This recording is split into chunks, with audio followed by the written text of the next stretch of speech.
Okay, so this is going to be fourth lecture on daily practice problem. Already 3 lecture है आपके पास, तो ये fourth lecture है। तो देखते हैं, चलिए क्वेश्चन स्टार्ट करते हैं लगाना। पहला क्वेश्चन क्या बोल रहा है? A 8 grapes and pineapple, B 8 grapes and orange. C, अच्छा नोट करते जाए। ए जो है grapes and pineapple, B grapes and oranges, C 8 oranges pineapple and apple, D 8 grapes, apple, pineapple. After taking fruits, B and C fell sick. B and C fell sick. In the light of above fact, it is can be said that is caused of sickness was तो sickness due to common कौन सा हो गया? Orange. तो orange should be the correct answer. Next question की ओर move करते हैं हम लोग। नेक्स्ट क्वेश्चन नंबर 2 ट्राई कर सकते हैं आप लोग। वीडियो को पॉज करिए, क्वेश्चन रीड करिए, आंसर देने की कोशिश करिए। तो क्वेश्चन क्या बोल रहा है, इसको थोड़ा बड़ा कर देते हैं। A person X was driving in a place where all roads can either south north east west, okay, either north south east west formed grade roads are at a distance of 1 kilometer from each other in parallel. Okay. He started overall बात करने का मतलब ये है कि इस type का कुछ बन रहा है और हर एक जो डिस्टेंस है वो 1 किलोमीटर है। He started at the intersection of 2 road somewhere, start किया कहीं पे intersection of 2 road. Draw 3 kilometre north, 3 kilometre north, ठीक है। 3 किलोमीटर वेस्ट, 3 किलोमीटर वेस्ट, ठीक है। 4 kilometre south, 4 kilometre south. Which further route can bring him back to his starting point. तो according to question statement जो है, जिस तरह का रोड का फॉर्मेशन है ग्रिड टाइप का, तो he has to again travel this direction in 3 kilometre. That means he have to travel 3 kilometre which direction? East, 3 kilometre east and again 1 kilometre north. 3 kilometre east, 1 kilometre north. नहीं, ये तो नहीं है। हाँ, B number, 3 kilometre east then 1 kilometre north. This should be the correct answer. Next question क्या बोल रहा है? Consider the following statement. We can go either for picnic और for a trekking. Which of the following is true? Would falsify the claim. Which of the following, if true, would falsify the claim? ऐसा question का answer आप मुझे बताइए। इसका answer comment में क्या होगा?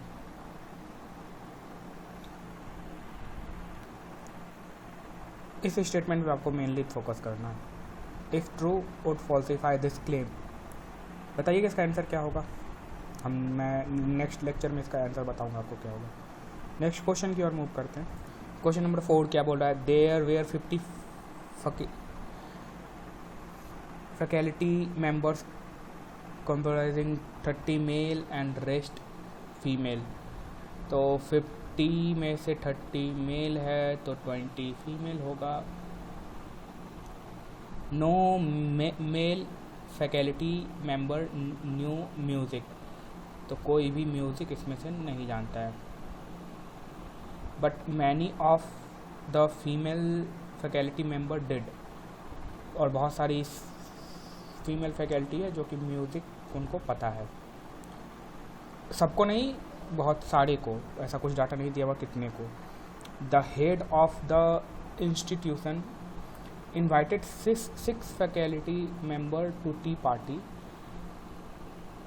by draw of a lots। मतलब 6 को इनवाइट किया by draw of a lots. तो अब किसको 6 को इनवाइट किया वो भी नहीं पता। At the party it was discovered that no member knew music.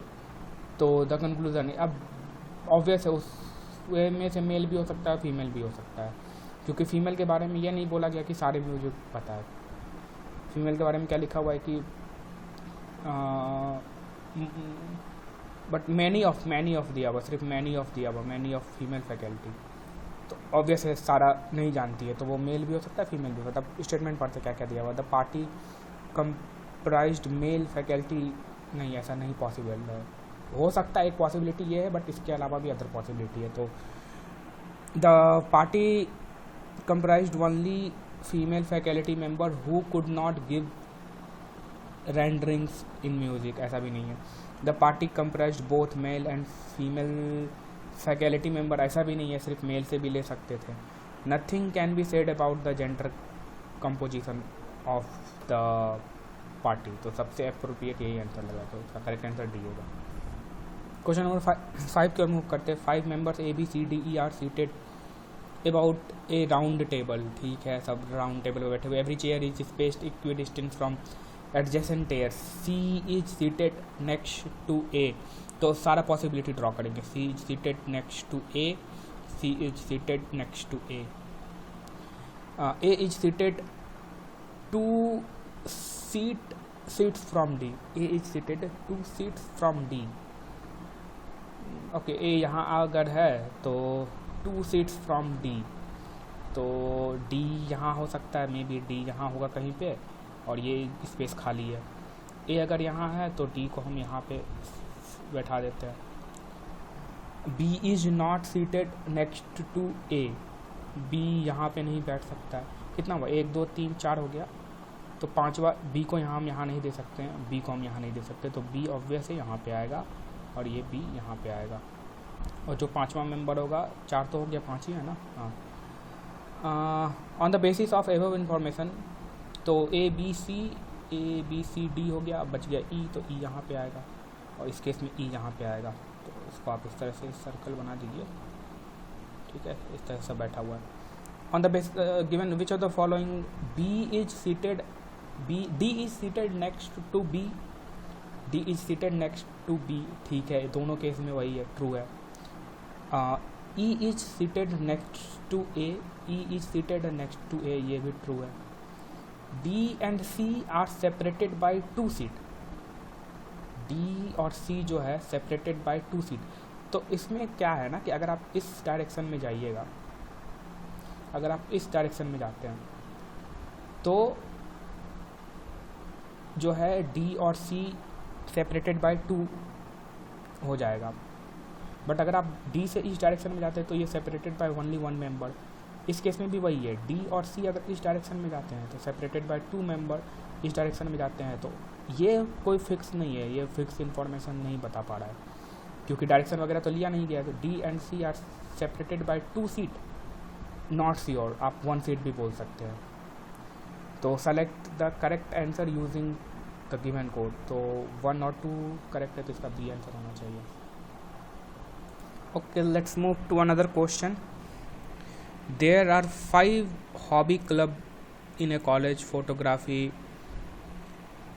Etching, chess, electronics, gardening. The gardening group meets every second day, the electronics group meets every 3rd day, the chess group meets every 4th day, the yachting group meets every 5th day, and the photography meets every 6th day. How many times do all the 5 group meets on the same day within 180 days?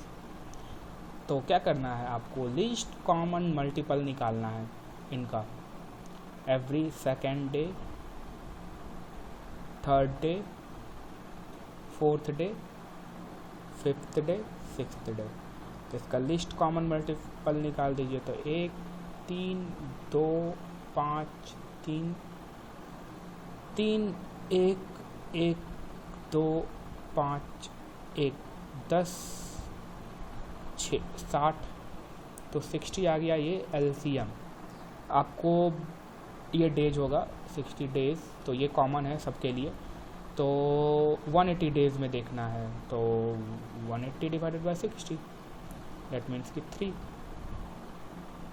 How many times do all the 5 group meets on the same day with in 180 days? 3 ही होगा, correct answer 3। Next question की ओर move करते हैं हम। Next question की ओर move करते हैं। ये पैराग्राफ का क्वेश्चन है और इसमें कितना 4 क्वेश्चन है, एक ही पैराग्राफ पे बेस्ड है। बोल रहा है there are 5 person in a group PQRST। The group has 1 doctor, 1 lawyer and 2 artists. P and S are unmarried students. P और S जो है वो अनमैरिड है और स्टूडेंट है। T is a man married to one of the group member। तो T married है, T is a man है, तो T जो है वो मैन है, ठीक। और किसी से मैरिड होगा पता नहीं अभी किस, तो P और S से तो नहीं हो सकता क्योंकि P और S क्या है, वो अनमैरिड है और प्लस वो स्टूडेंट है। Q is brother of P। Q जो है वो ब्रदर है P का, ब्रदर, तो ये तो मैन होगा, 100% श्योर हो गया। MAN लिख देते हैं, ब्रदर ऑफ P। फिर से पढ़ते, Q is brother of P and is neither doctor nor artist. और ये Q जो है ना ही डॉक्टर है और ना ही आर्टिस्ट है, दोनों में से कुछ नहीं है, not a artist. R is not a doctor. R जो है, R के बारे में अभी तक है नहीं कुछ, R जो है वो डॉक्टर नहीं है। तो सबसे पहले देखिए कितना टोटल 5 मेंबर है, ठीक है। 5 मेंबर में से अब जो बोल रहा है, एक तो ये दोनों स्टूडेंट है और 3 प्रोफेशन है, तो यानी 3 प्रोफेशन में से ये Q जो है ना ही डॉक्टर हो सकता है, तो 3 प्रोफेशन किसका किसका बच गया आपको, T, Q और R का बच गया। Q जो है वो ना ही डॉक्टर हो सकता है ना ही आर्टिस्ट हो सकता है, बट 3 प्रोफेशन है, 3 लोग हैं, क्योंकि 2 तो स्टूडेंट है तो वो तो छट गए, इनका कोई प्रोफेशन ही नहीं है। तो Q 100% क्या होगा, वो लॉयर होगा Q। R जो है वो डॉक्टर नहीं हो सकता, लॉयर भी नहीं हो सकता, तो R क्या होगा, आर्टिस्ट होगा, आर्टिस्ट होगा। बच गया T। T अब जो बच गया वही T होगा, तो T क्या होगा, T होगा आपका डॉक्टर, T डॉक्टर होगा। अब T जो है ये P और S से तो मैरी नहीं कर सकता क्योंकि वो दोनों अनमैरिड है। T जो है अब बच गया, Q से तो कर नहीं सकता है, बच गया P और R, इन दोनों में से ही किसी से करेगा।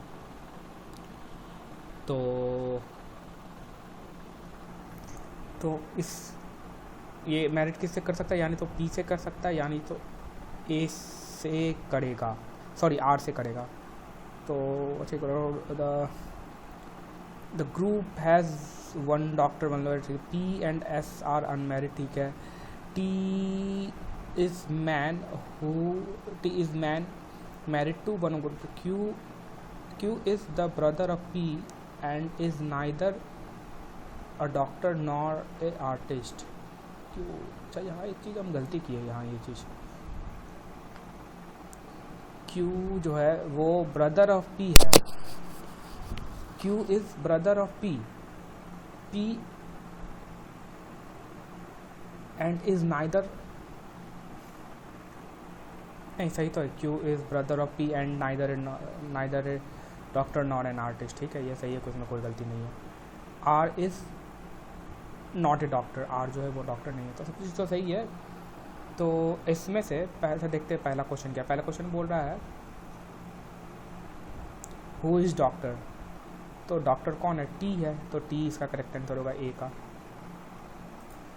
तो डॉक्टर T मिल गया। नेक्स्ट देखते हैं हु इज़ आर्टिस्ट, तो आर्टिस्ट मेरा कौन आया था, R, तो R जो होगा वो आर्टिस्ट होगा, इसका करेक्ट क्या हो जाएगा, R हो जाएगा। नेक्स्ट क्वेश्चन देखते हैं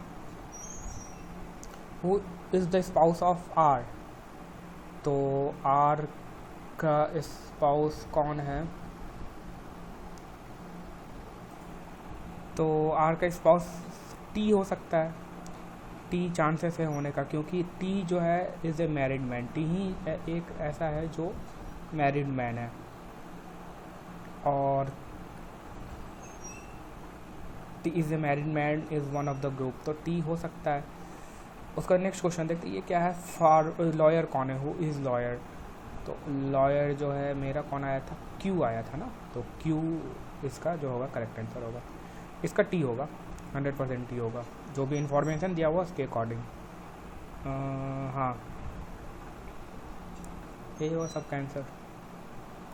उसमें एक क्वेश्चन और है, who is definitely a man, तो एक मैन कौन है, तो टी तो था ही, टी तो है ही, और इसके अलावा ये ब्रदर था तो ये भी मैन ही था, क्यू।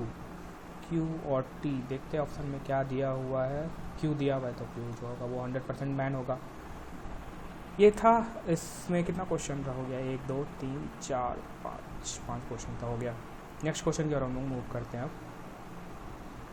नेक्स्ट क्वेश्चन क्या बोल रहा है,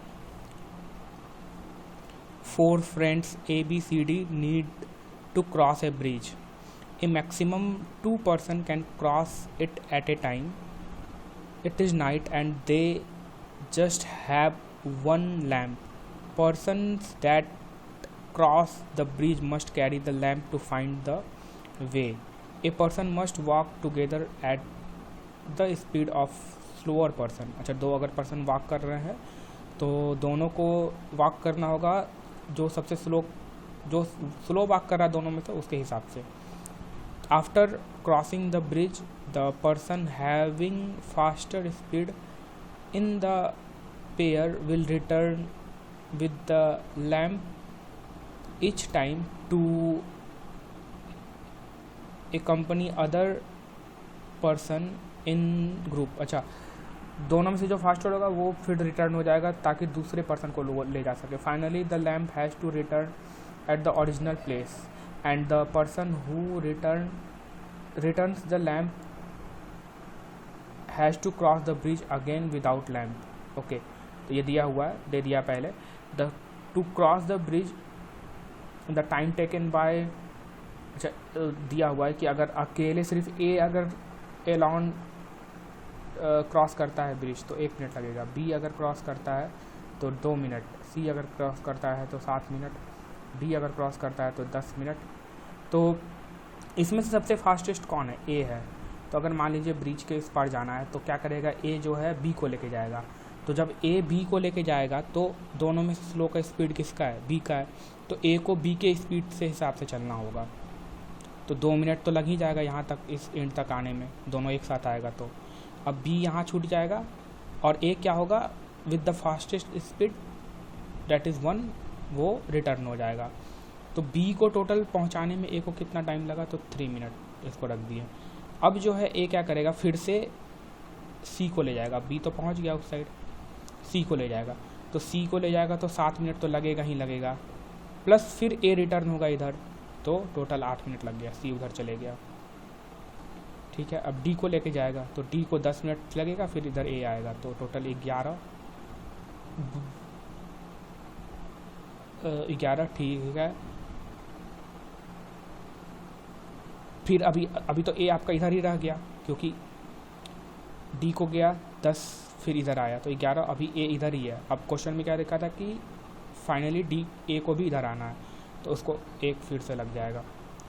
तो ये कितना हो गया, 8 और 3 11, 11 दूना 22 और 1 23, तो 23 मिनट जो है टोटल लगेगा मिनिमम। तो इसका करेक्ट आंसर क्या होगा, 23 मिनट। नेक्स्ट क्वेश्चन की ओर मूव करते हैं। 30 gram of sugar was mixed 180 ml water in the vessel A. ठीक है, 40 gram of sugar was mixed in 280 ml of water in vessels B and 20 gram of sugar was mixed in 100 ml of water in vessel C. The solutions in vessel B is, तो sweeter कौन होगा, तो जिसमें percentage of sugar ज़्यादा होगा वही सबसे ज़्यादा स्वीटर होगा। हर एक केस में परसेंटेज आप निकाल दीजिए। तो 30 है और टोटल सॉल्यूशन कितना हो जाएगा, 180 प्लस 30 कितना हो गया, 210 ml टोटल सॉल्यूशन, तब इंटू 100 तो ये कितना हो जाएगा 7, तो 100 डिवाइडेड बाई 7 ये 1 आ गया। इस तरह से बी का निकाल लीजिए, बी का कितना आ जाएगा 20 है, तो 20 डिवाइडेड बाई नहीं 40 है, 40 डिवाइडेड बाई 320 तो इंटू 100, तो ये कितना हो जाएगा 1/100 डिवाइडेड बाई 8, 100 डिवाइडेड बाई 8। फिर सी का उसी तरह से निकाल लीजिए, 20 डिवाइडेड बाई टोटल सॉल्यूशन कितना हो जाएगा 120, तो यानी इसका कितना आ जाएगा 100 डिवाइडेड बाई 6। तो सबके ऊपर 100 कॉमन है, तो सब नीचे में सबसे जिसका ज़्यादा होगा वो सबसे कम। अच्छा, लेकिन ये क्वेश्चन क्या पूछ रहा था, सॉल्यूशन ऑफ वेसल बी, तो वेसल बी जो है वो सबसे कम स्वीटर होगा, स्वीटर देन वेसल सी नहीं, सबसे कम स्वीटर देन नहीं, एज स्वीट एज नहीं, लेस स्वीट देन सी, हाँ ये बोल सकते हैं, तो इसका करेक्ट आंसर डी होगा। नेक्स्ट क्वेश्चन की ओर मूव करते हैं। नेक्स्ट क्वेश्चन क्या बोल रहा है, in a class there are 18 very tall boys, if these constitute 3/4 of the boys and the total number of boys is 2/3 of the total number of student। अगर total number of student x है तो number of boys कितना हो जाएगा इसका 2/3। अब इसमें से बोल रहा है 3/4 जो है वो टॉल है जो कि गिवन है, तो टोटल नंबर ऑफ स्टूडेंट आ जाएगा टोटल नंबर ऑफ स्टूडेंट कितना आ जाएगा 3 तो कट गया और ये 9, और तो x is equal to 36। What is the number of girls, तो गर्ल्स बोल रहा है कितना होगी, तो टोटल अगर 2/3 बॉयज़ है तो 1 - 2/3 गर्ल्स होगी, तो 1/3 गर्ल्स होगी, तो 1/3 टोटल का निकाल दीजिए, टोटल स्टूडेंट 36 है, तो 12 girls is the correct answer, 12। Next question क्या बोल रहा है ना कि either A and B are of the same age और A is greater than B, यानी तो ये कंडीशन सही है, और बोल रहा है A is older than B. दूसरा स्टेटमेंट क्या बोल रहा है, C and D are either C and D are of the same age or D is older than C, D is older than C, okay, B is older than C, okay, B is older than C। अगर इस तरफ हम सिर्फ इस तरफ को follow करते हैं, इधर को फॉलो करते हैं, तो अगर B अगर ओल्डर है C से तो ये स्टेटमेंट तो पहला से ट्रू है, और ये थर्ड स्टेटमेंट से ये क्या ट्रू हो जाएगा, या नहीं तो इस तरह का हो सकता है कुछ, और या नहीं तो बी अगर सी से ग्रेटर है तो ये भी हो सकता है, A greater than D greater than B greater than C, ये दोनों पॉसिबिलिटी है यार, ठीक। Which of the following conclusion can be drawn from the above statement, A is older than B, A is older than B, B and D are of the same age। अच्छा, अगर ये हम case लें, इस case को अगर इधर लेते हैं तो A जो है वो इक्वल टू B और बोल रहा है B is older than C, तो B is older than C, तो इस तरह से कुछ लिया जा सकता है, हाँ ठीक है, A is older than B, ठीक है, B and D are of the same age, B and no,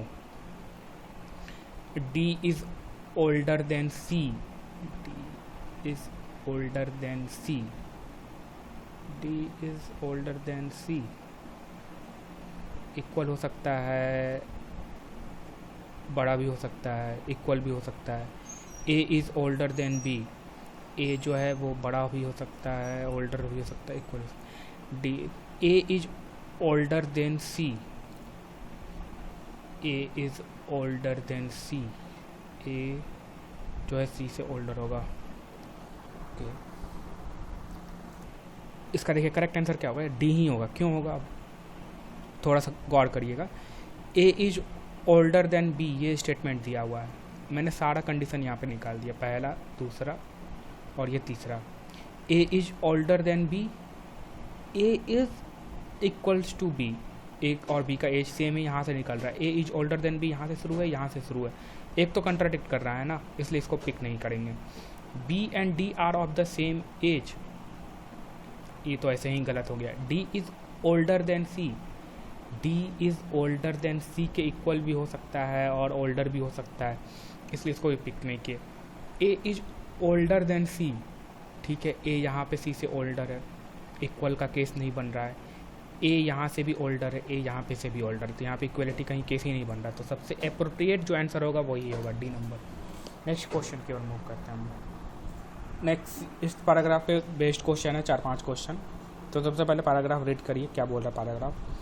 6 boxes A B C D E F have been painted with 6 different colors V I B G Y, violet, indigo, blue, green, yellow and orange, and arranged from left to right, not necessarily either kept or painted with the, ठीक है। Each box contains a ball of any of the following, cricket, hockey, कोई भी box जो है वो किसी भी ball को कंटेन कर सकता है, cricket, hockey, tennis, golf, football. The golf ball is in violet box, अब यहाँ से आपको नोट डाउन करना है, बोला है the golf ball is in the violet box. तो वायलेट बॉक्स में आपको क्या है, गोल्फ है, गोल्फ बॉल है, and it is not in box D, और ये बॉक्स डी नहीं है, बॉक्स डी नहीं है ये। Box A which contains the tennis ball is orange in colour. अब जो बोल रहा है जो बॉक्स ए है, बॉक्स ए जो है जो कंटेन किया हुआ है क्या, contains the tennis ball is orange in color and it is in extremely right, ठीक है। इधर हम सीक्वेंस बना लेते हैं, सबसे लास्ट में बॉक्स ए रखा हुआ है। The hockey ball is neither in box D nor in box E. Okay, so hockey ball जो है, हॉकी बॉल वो ना ही बॉक्स डी में है, बॉक्स डी नॉट इन ई, ना ही ई में है, ना बॉक्स डी में है ना ई में है, और ए में भी नहीं हो सकता है क्योंकि ए में यहाँ पे है। तो ठीक है, आगे देखते हैं। Box C having cricket ball is painted green. तो box C having cricket ball is painted, क्या से पेंट किया गया है, ग्रीन। तो हॉकी बॉल जो है वो बॉक्स सी में भी नहीं हो सकता है, ना डी में, ना ई में, ना ए में, ना सी में। तो बच कौन गया, 4 तो हो गया ना, अच्छा 6 है, तो अभी और देखते हैं हटता है कि नहीं। द हॉकी बॉल, ओके, फिर हॉकी बॉल पे, the hockey ball is neither in box painted blue nor in box painted yellow, ना ही ब्लू और ना ही येलो, इन दोनों में से किसी में नहीं है। और ऑरेंज में भी नहीं होगा क्योंकि ऑरेंज में तो ए है और टेनिस बॉल है, और ग्रीन में भी नहीं होगा, ठीक, और वायलेट में भी नहीं होगा, ठीक। तो हॉकी बॉल किस में होगा भाई, 4, 1 2 3 4 5, पाँचों कलर निकल गया, व्हाट द हैक। अच्छा 6 कलर है ना हमारे पास, भाई हम सोचे 5 निकल गया तो बचा क्या। तो हॉकी जो होगा वो किस में होगा, बच कौन सा गया भाई,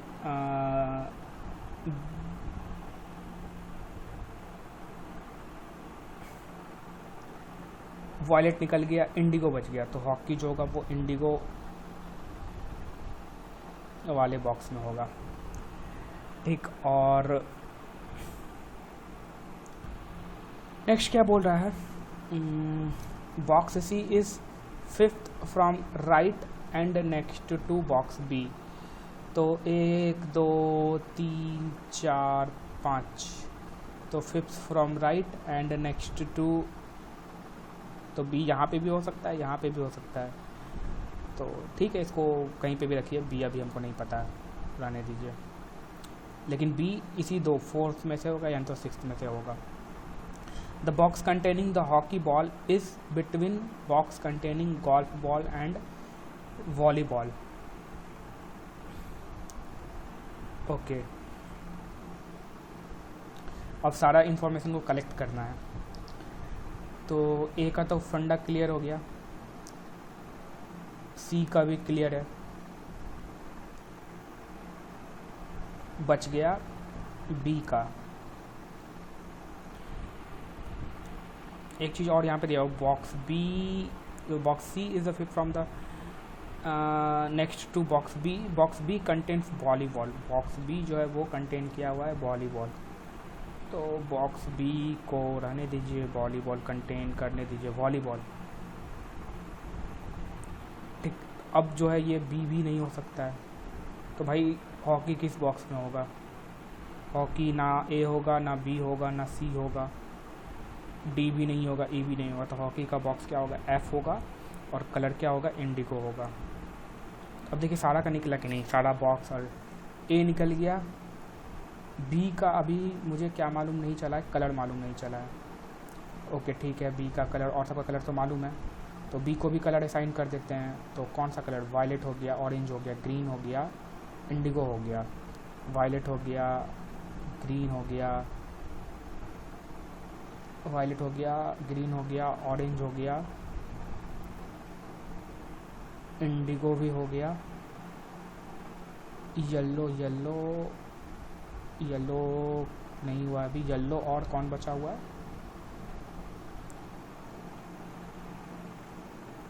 येलो और ब्लू, ये दो बचा हुआ, येलो और ब्लू। तो बी येलो भी हो सकता है और ब्लू भी हो सकता है।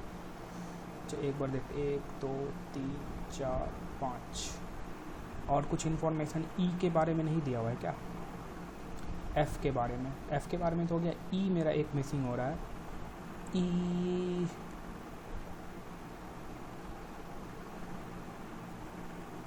चलिए ई का भी हम लिख देते हैं। ई जो है वो क्या कंटेन करेगा? ई जो है वो फुटबॉल कंटेन करेगा, एक यही बचा हुआ है।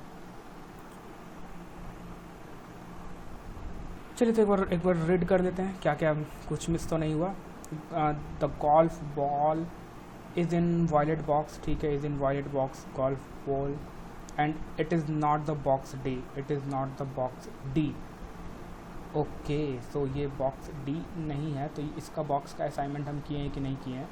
ए हो गया, बी हो गया, सी हो गया। ओके, तो ये कौन सा? डी नहीं होगा, ये डी नहीं होगा, ई हो गया, एफ हो गया, दैट मीन्स कि ये डी हो, ये ई होगा, मैंने गलत किया था, और ये डी होगा। ठीक है, आगे पढ़ते जाते पता चल जाएगा। Box A which contains tennis ball, box A which contains tennis ball is in orange colour, is in orange colour, and it is in extremely right. अभी ऑर्डर का छोड़ते हैं। The hockey ball is neither in box D nor in box E. Hockey ball box F में है। Box C having cricket ball, box C having cricket ball is painted green, is painted green. The hockey ball is neither in box painted blue nor in box painted yellow. Indigo में है तो नहीं है। The box C is the fifth from right and next to box B. Box B contains volleyball, box B contains volleyball. The box containing the hockey ball is between box containing golf ball and volleyball. चलिए अब question देखते हैं। इसके according तो जितना मैंने data यहाँ put किया सारा सही है। आप क्वेश्चन देखते हैं। विच of the following box contains the golf ball. तो गोल्फ बॉल आपका कौन सा कंटेन कर रहा है, बॉक्स ई। तो इसका करेक्ट आंसर क्या हो जाएगा, ई हो जाएगा। बॉक्स ई जो है वही कंटेन किया हुआ गोल्फ बॉल। नेक्स्ट क्वेश्चन क्या है, विच of the following statement is correct. D is painted yellow, D ABCD, D is painted yellow. Okay, इसका वायलेट है। ओके, इसका मैंने अभी तक मुझे इनका इन्फॉर्मेशन नहीं पता है। डी और बी का कलर्ड इन्फॉर्मेशन मुझे नहीं पता है। ओके, सो इसको हमें निकालना पड़ेगा। ऐसे इसका इन्फॉर्मेशन तो मिला नहीं था अभी तक, डी और बी का कलर कौन सा है। नेक्स्ट क्वेश्चन देखते हैं ना क्या है, विच of the following statement is correct. D is painted yellow, sure नहीं है, करेक्ट है कि। F is painted Indigo, F जो है वो इंडिगो, ये तो 100% श्योर है कि एफ जो है वो इंडिगो से पेंटेड है। B is painted blue, B के बारे में भी मुझे इन्फॉर्मेशन नहीं पता है। तो इसका करेक्ट आंसर क्या होगा, अगर मुझे करेक्ट पूछा है तो यही होगा करेक्ट, एफ इज़, क्योंकि उसके बारे में हम 100% श्योर है। The football is in the box of which colour. Football जो है वो किस कलर के बॉक्स में है। Okay, now this is question, the football is in box of which colour. तो ये डिटरमाइन नहीं कर सकते हैं क्योंकि डी और बी के बारे में कलर इन्फॉर्मेशन मुझे मालूम ही नहीं है। तो अगर ऑप्शन ऐसा है कि can not be determined, then that should be the correct answer.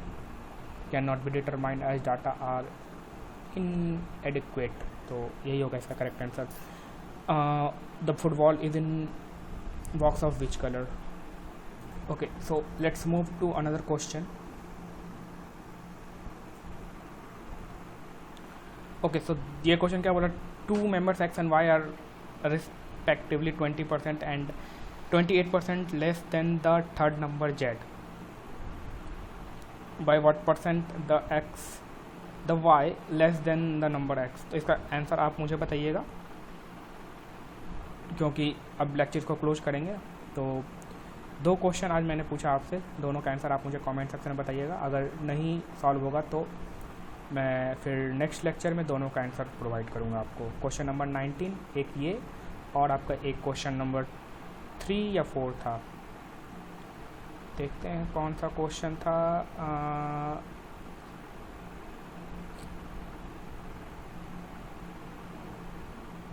Question number 3, this one.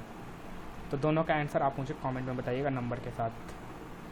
चलिए ठीक है, इस लेक्चर में इतना ही रखते हैं, मिलते हैं नेक्स्ट लेक्चर में। तब तक के लिए goodbye and thank you.